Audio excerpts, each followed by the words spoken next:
Welcome to Exploration Dreamland, a quiet read-aloud of the writings of explorers of the real world and the worlds of imagination. Drop anchor, relax into your comfortable bunk, and drift off to Dreamland with us as we read an abridged version of Wild Nature Won by Kindness by Elizabeth Brightwen, 8th edition, published in 1898. If you would like to stay in touch between episodes, you can follow us on Instagram and Twitter at Exploration Dreamland. If you would like to recommend a text, please email us at explorationdreamland, all one word, at gmail.com. Before we begin, a small content note. This book was written quite some time ago, and therefore does not necessarily reflect current-day outlooks, language choices, and husbandry practices. The scientific texts may use outdated terminology or be inaccurate in light of more recent discoveries. This podcast was created primarily to help you relax and to entertain you. The texts are chosen for their ability to charm and interest you rather than for educational purposes.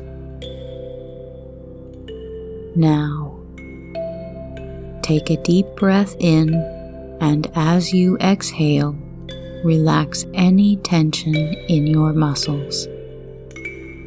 Close your eyes, snuggle into your sleeping space, and listen to tonight's tale.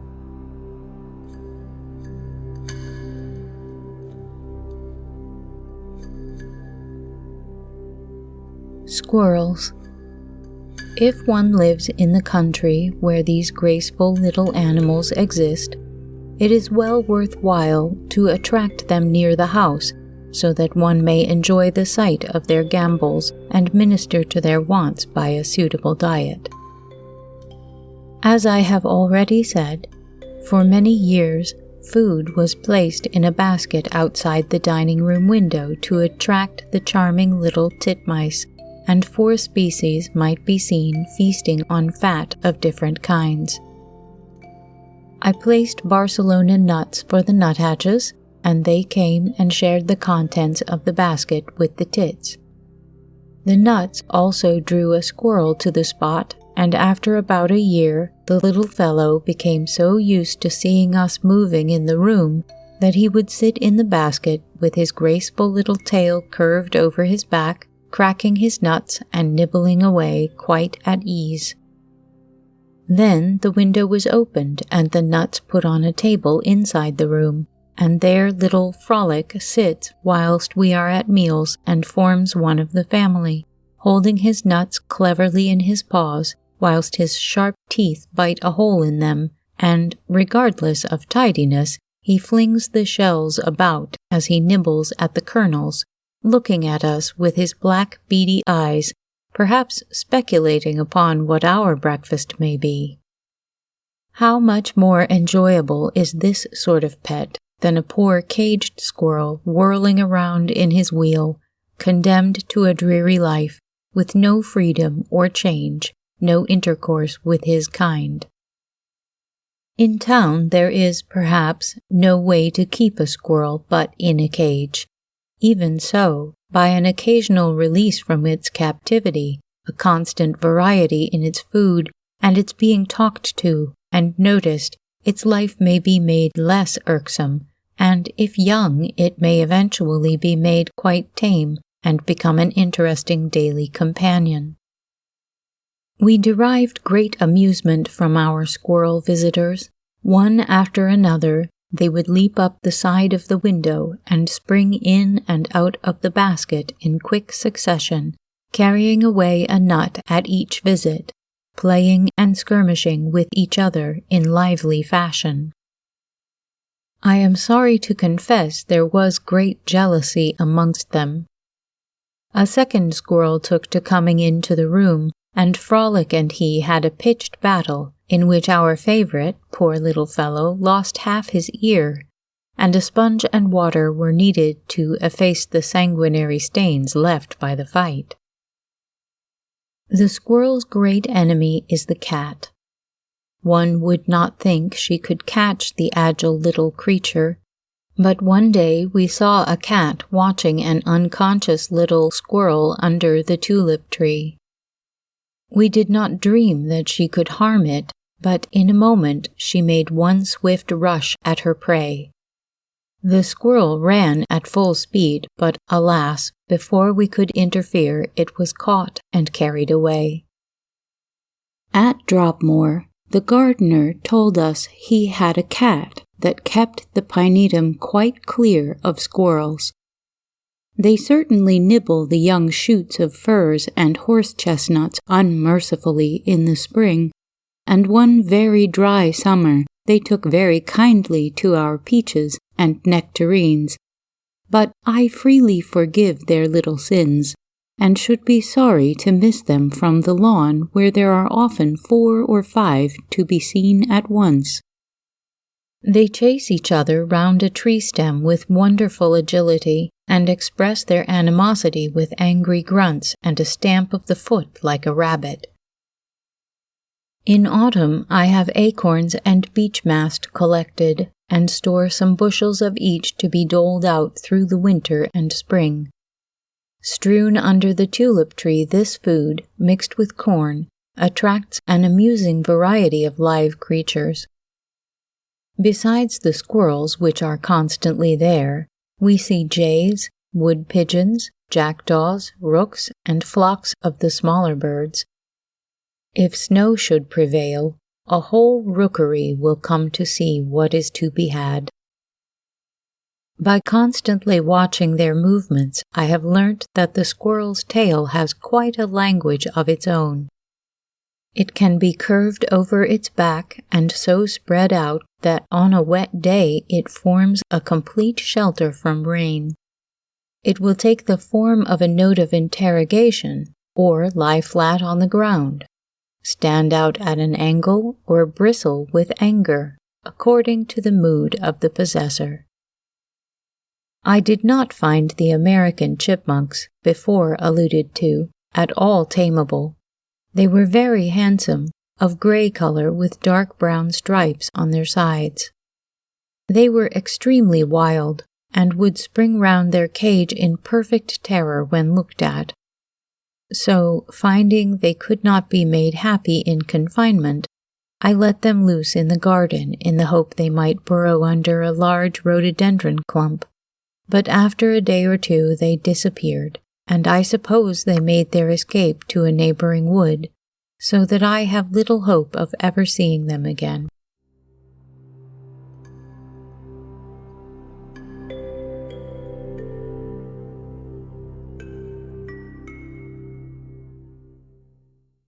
A mole. A live mole above ground is a somewhat rare sight, for, as a rule, his habits are altogether subterranean. But now and then he may be captured by a sudden grasp as he scrambles along in his odd, unwieldy fashion, and a curious fellow he is in many ways. Strolling quietly along a country lane one summer's evening, I heard a great rustling in a dry ditch. The dead leaves were being scattered right and left, and I stopped to see what could be the cause. In a minute, the black velvet coat of a mole appeared, and I at once resolved to endeavor to catch it, though with little hope of success, for the creature is apt to dive into the ground in an instant when alarmed. However, watching my opportunity, I managed to seize and hold him firmly, but I had nothing to put him in, and he struggled furiously to escape. All I could do was to roll him up in one end of my black lace shawl and hurry home with my capture. Alas for the unlucky shawl! The mole soon began rending and tearing it into shreds with his powerful feet and teeth. I was rapidly becoming acquainted with the habits of moles, and in a way that I should not soon forget. Still, that mole must be brought home somehow, and I next transferred him to my dress pocket, which I held fast, whilst he scrambled and pushed his strong little snout in all directions to find some way of escape.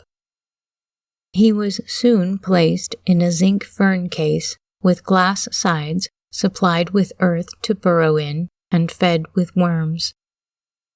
I also gave him a pan of water, as I remembered seeing a plan of a mole's burrow which always includes a place for water.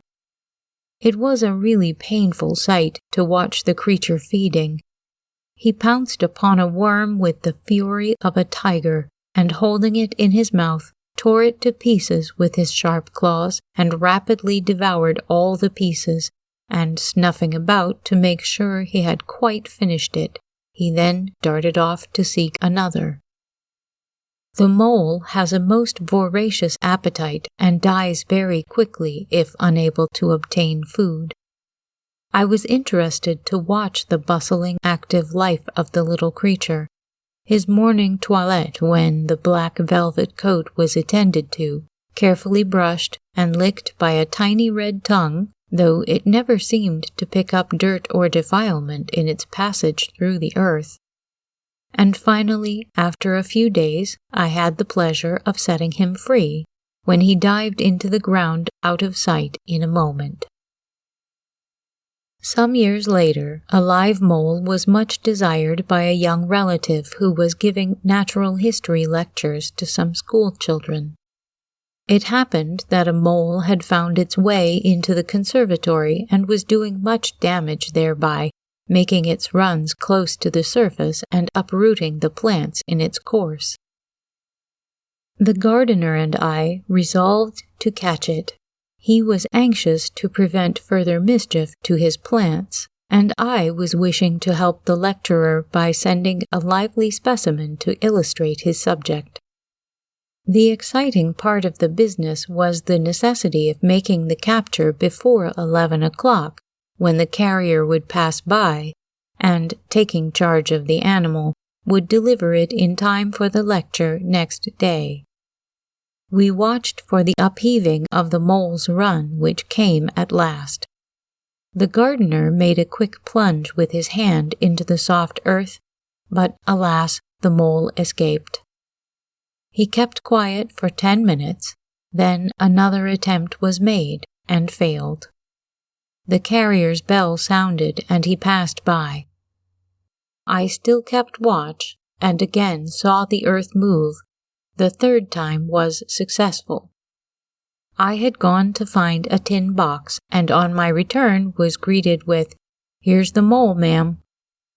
Poor fellow, he was being ignominiously held up by the scruff of his neck and kicking furiously at the indignity. He was soon packed up in soft grass, with a plentiful supply of worms to feast upon by the way. A special messenger overtook the carrier, and a telegram was sent to announce the dispatch of the precious animal.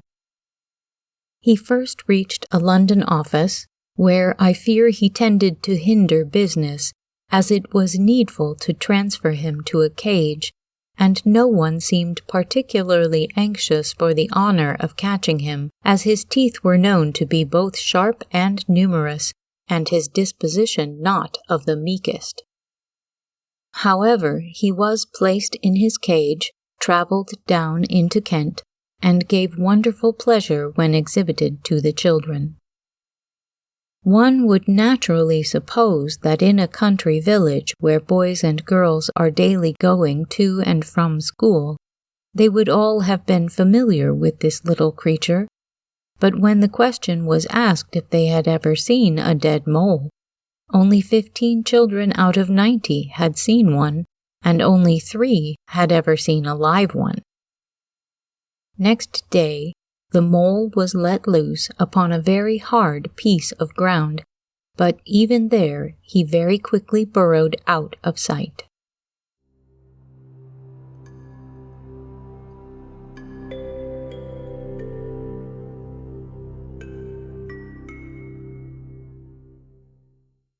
Harvest mice. I had often wished to keep these interesting little animals, but as they are only found in some parts of England, and are difficult to capture from their minute size and delicacy, I had to wait many years before they could be obtained. At length, through the kindness of a friend, 6 were sent to me from Norfolk, and for 2 years they lived in captivity and afforded me much pleasure. They are the smallest English rodents, 2 of them only weighing a halfpenny. They are brown in color with white underneath, very long whiskers, and prehensile tails. They were made happy by finding all things needful for their comfort in a large plant case. A thick layer of cocoa fiber was spread over the bottom of the case, dry moss and hay provided, wheat ears, oats, and canary seed, and a small cup of water. A flower pot in which a number of small branches were fixed afforded opportunity for exercise in climbing, and a pleasant resting place was formed by a half coconut filled with cotton wool and roofed over with dry moss, then slung by 3 wires in a tripod of sticks of corky-barked elm, a little hole for entrance being left at one side. Into this the mice went the moment they were turned into the case, and in it they mostly lived. I fancy its swinging a little as they moved inside was congenial to their ideas of comfort. As they live in cornfields and make a pendulous nest attached to an ear of corn, I supplied them with a pot of growing wheat in the hope that they would incline to make a nest in it, but I could never induce them to rear a family. They would sit for hours in the cornstalks and nibble them into a heap of shreds, but no nest ever appeared. Their greatest delight was a handful of fresh moss full of little insects on which they would feed. The greatest excitement was always shown when the moss appeared.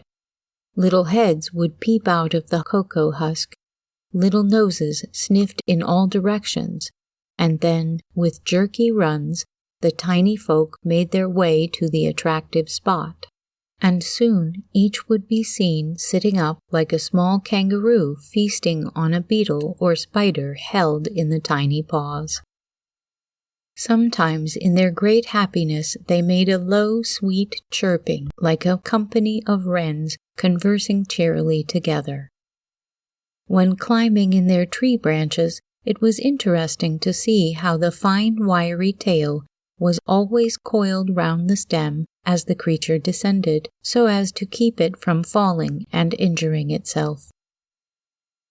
Canary seed and brown bread seemed a favorite diet, and if I put a trough of growing corn into the case, the mice made little burrows through it, so as to be able to eat the wheat from below. I had heard a sad report that my fairy-like pets had a tendency to eat each other as spring came round. This I fancied might arise from lack of animal food, so once or twice a week I always gave them a small portion of meat, and this seemed to prevent any tendency to cannibalism. After keeping them 2 years, several deaths occurred, so I thought the remainder should have their liberty, and I had the pleasure of seeing them enter one of my corn stacks, where I hope they found all that their little hearts could desire, and possibly they would stray to a neighboring bank and found a colony.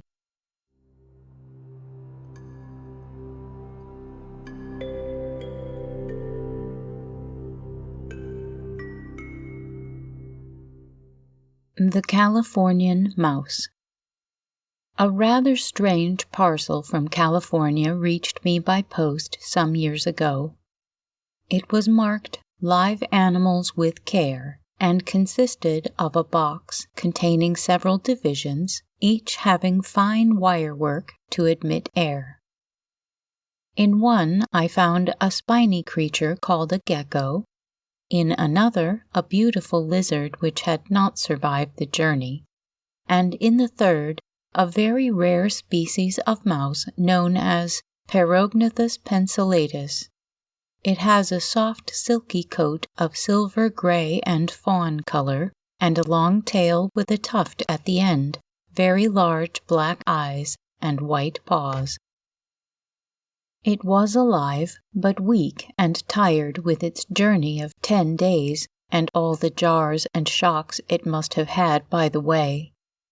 I gave it warm milk and soaked bread, which it seemed to enjoy, and some hours later it was supplied with wheat grains, the food upon which it lives in its native country. True to his natural instinct, Mousie soon began to fill both his cheek pouches with the corn and tried to hide it away as a supply for the future. In a few days, the little creature was in perfect health, and he has been a great pet now for several years. Perfectly tame and gentle, he will run about on the table and amuse himself happily wherever he is placed. Being entirely inodorous, he is kept in the drawing-room in a mahogany cage which was made specially to meet his small requirements. He is a busy little creature at night, as he likes daily to make a fresh bed of cotton wool and fusses about with his mouth full of material until he has arranged his little couch. In his own country, where the cold is very severe in winter, its habit is to become perfectly unconscious, exactly as if dead, and in that state it can endure the rigor of the climate and wake up when the temperature rises. It was once left in a cold room and became in this apparently lifeless state. I was not alarmed, as I knew of its peculiarity. But it really was difficult to believe it ever could revive. There was no trace of warmth or any apparent beating of the heart, and so it lay for some days, but on bringing it into a warm room it became as bright and active as ever. It seems a more intense form of hibernation than that of our squirrel and dormouse. The naturalist at San Bernardino, from whom I obtained this mouse, told me he had kept one as a pet for many years, and his specimen lived entirely without water, as there was sufficient moisture in the wheat grains on which it fed to supply its need. But I think it is cruel to keep anything without the means of quenching thirst which might arise from an artificial mode of life. So my little pet has always a small jar of water, to which I know it resorts from its requiring to be refilled from time to time.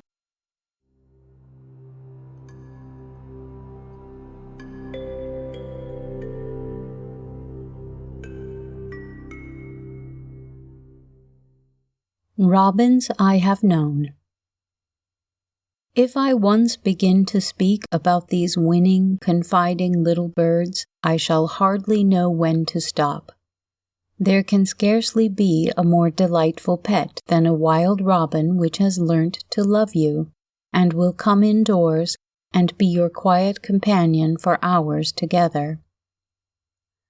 One can feel happy in the thought that he has his liberty and his natural food out of doors, and that he gives you his companionship freely because he likes to be with you, and shows that he does by singing his sweet songs perched on the looking-glass or some vase of flowers.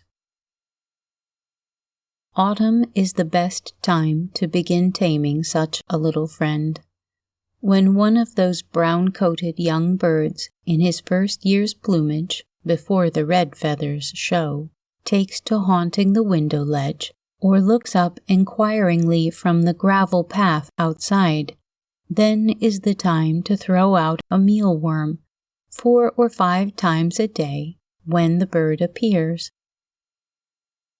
He will soon associate you with his pleasant diet, and come nearer and grow less fearful, until, by putting mealworms on a mat just inside the room, he will come in and take them, and at last learn to be quite content to remain.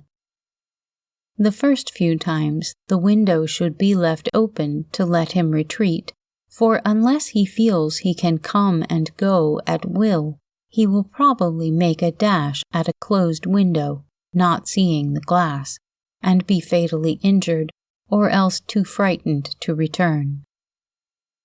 Like all other taming, it must be carried on with patience. One summer, many years ago, we occupied an old-fashioned house in the country, where, in perfect quietude, one could make acquaintance with birds and study their habits and manners without interruption. From the veranda of a large, low-ceilinged sitting room, one looked out upon a garden of the olden type, full of moss-grown apple trees, golden daffodils, lupines, and sweet herbs. That pleasant mixture of the kitchen and flower garden which always seems so enjoyable.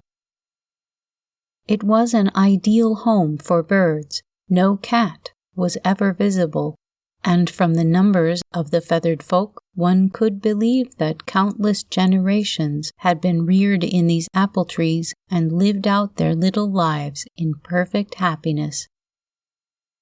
I soon found a friend amongst the robins. One in particular began to pay me frequent visits as I sat at work indoors. At first he ventured in rather timidly, took a furtive glance, and then flew away. But finding that crumbs were scattered for him, and while he picked them up a kindly voice encouraged his advances, he soon became at ease, made his way into the room, and seemed to examine by turns, with birdish curiosity, all the pieces of furniture and the various ornaments on the mantelpiece and tables. Much to my pleasure he began to sing to me, and very pretty he looked, sitting amongst the flowers in a tall vase, warbling his charming little ditty, keeping his large black eyes fixed upon me, as if to see if I seemed impressed by his vocal efforts. Once he stopped in the middle of his song, looked keenly at a corner of the ceiling, and after a swift flight there, he returned with a spider in his beak. One can well believe what good helpers the insect-eating birds must be to the gardener, by destroying countless hosts of minute caterpillars and grubs that would otherwise prey upon the garden produce. Bobby continued his visits to me throughout the summer, remaining happy and content for hours at a time, pluming himself, singing, and at times investigating the contents of a little cupboard, where he sometimes discovered a cake which was much to his taste, on which he feasted without any leave asked, though truly it would have been readily given to such a pleasant little visitor. He soon showed such entire confidence in me that he would perch on the book I was reading, and alight on my lap for crumbs, even when many people were in the room. When we had to leave this country home, I wished that dear Bobby could have been packed up to go elsewhere with our other possessions, but since this could not be, let us hope he still inhabits the old garden and cheers other home-dwellers with his confiding manners and morning and evening songs of praise.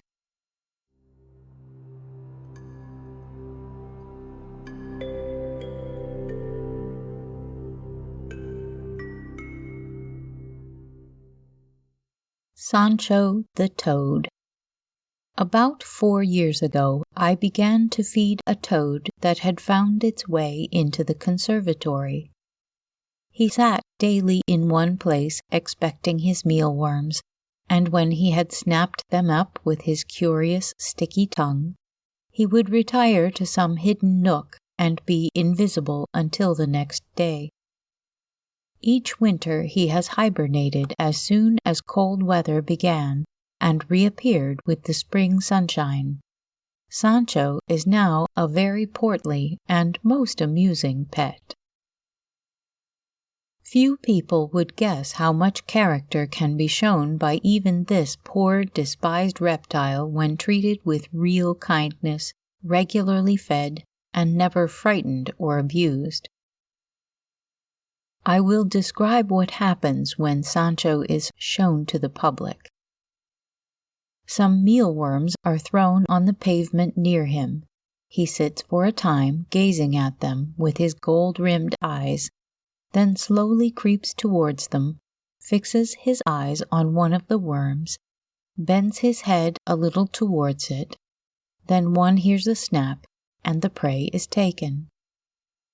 The act is so rapid that one can never see the tongue that has picked up the mealworm. Simply, it is gone. The toad's eyes are tightly shut whilst he swallows the morsel, and then he turns to pick up a second. Now is the time to approach him from behind and begin to stroke his leathery, warty skin. In a few seconds he is in a state of perfect ecstasy. His front legs are stretched out. He leans first to one side, then to the other, to guide the hand where he wishes to be stroked, and at last uplifts his ponderous body until he is an inch or more from the ground, supported on the tips of his toes. No description can do justice to the absurdity of the attitude, and the rapture seems so intense that food is forgotten. And so long as Sancho can get anyone to stroke him, he is quite oblivious to all around him, although at other times he will hop away as soon as any stranger approaches. Sancho will not, as yet, take anything from my hand, but I hope to bring him to that state of tameness in course of time.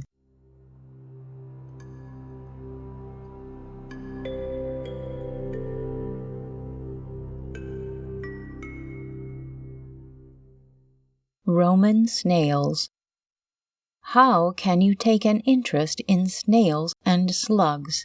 Horrid, slimy, crawling things.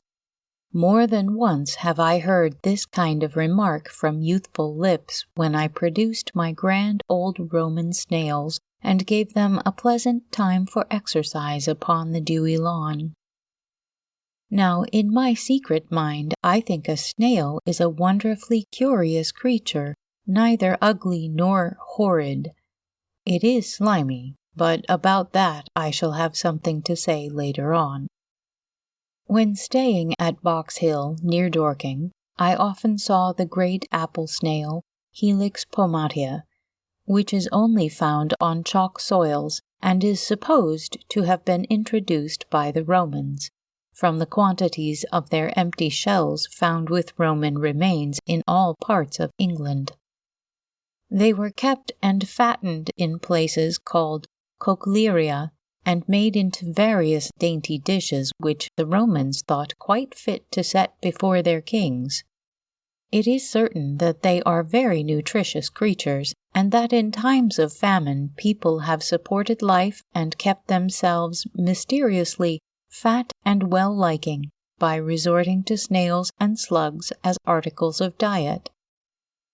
Indeed, I have heard more than once that the famous pâté de guimauve owes its healing nutritive character to this despised univalve, which is said to enter largely into its composition.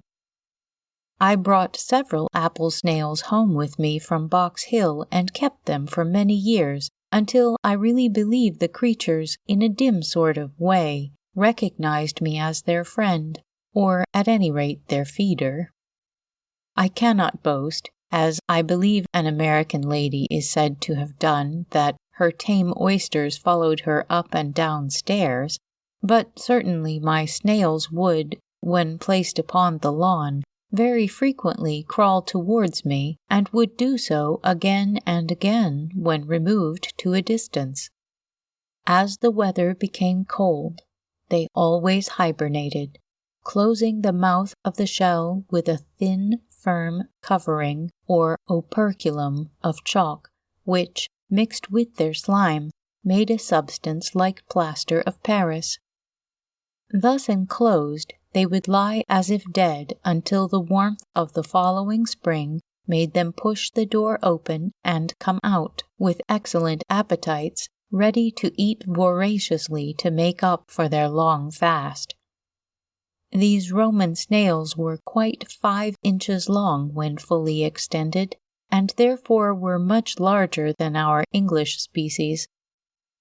The body was cream color, and the shell a pale tint of buff, varying somewhat in different specimens.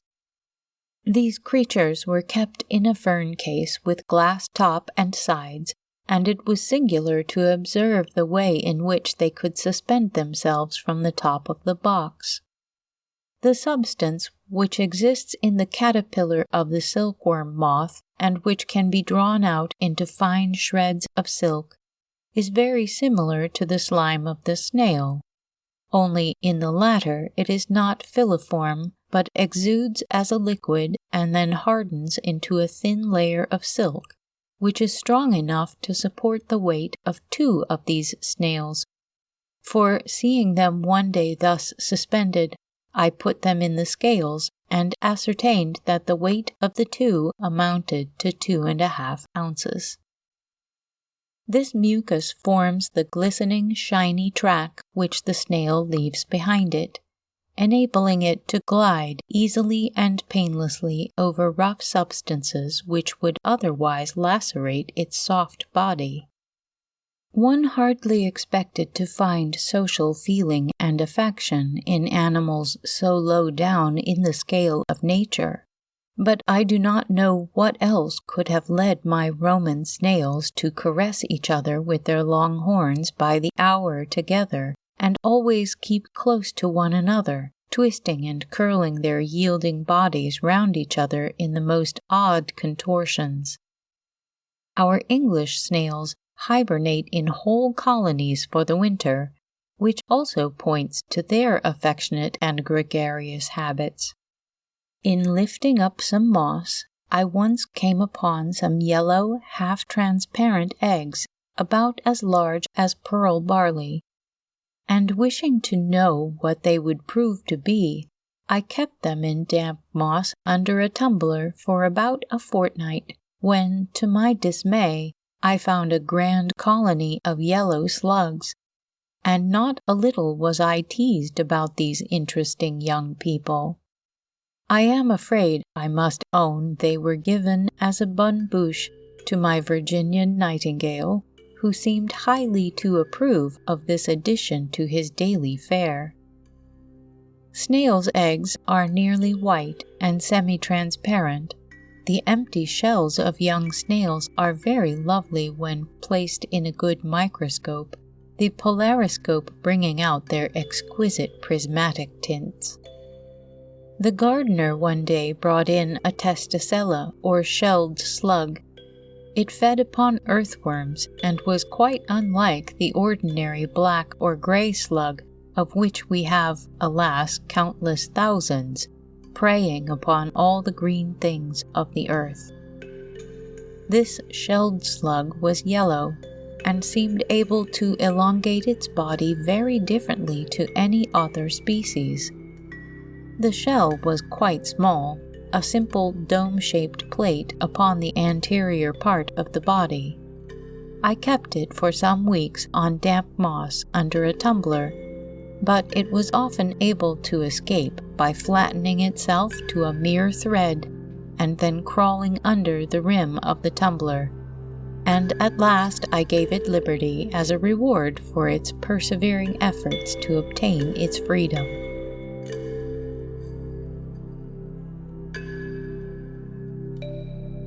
Stay tuned for the next segment from Wild Nature Won by Kindness by Elizabeth Brightwen. Please follow, rate, and review us on your favorite podcast app. Keep in touch with us on Twitter and Instagram, and recommend us to anyone you know who could use a quiet break or a little help falling asleep. Exploration Dreamland is produced, edited, and hosted by me, Sarah Van Zaley. A big thank you to Project Gutenberg for helping me find this and many other interesting publications. Thanks also to Kevin MacLeod at incompetech.com for providing the theme music for this show. The title of this piece is Kalimba Relaxation Music, if you would like to visit his website to hear it in its entirety. Sweet dreams.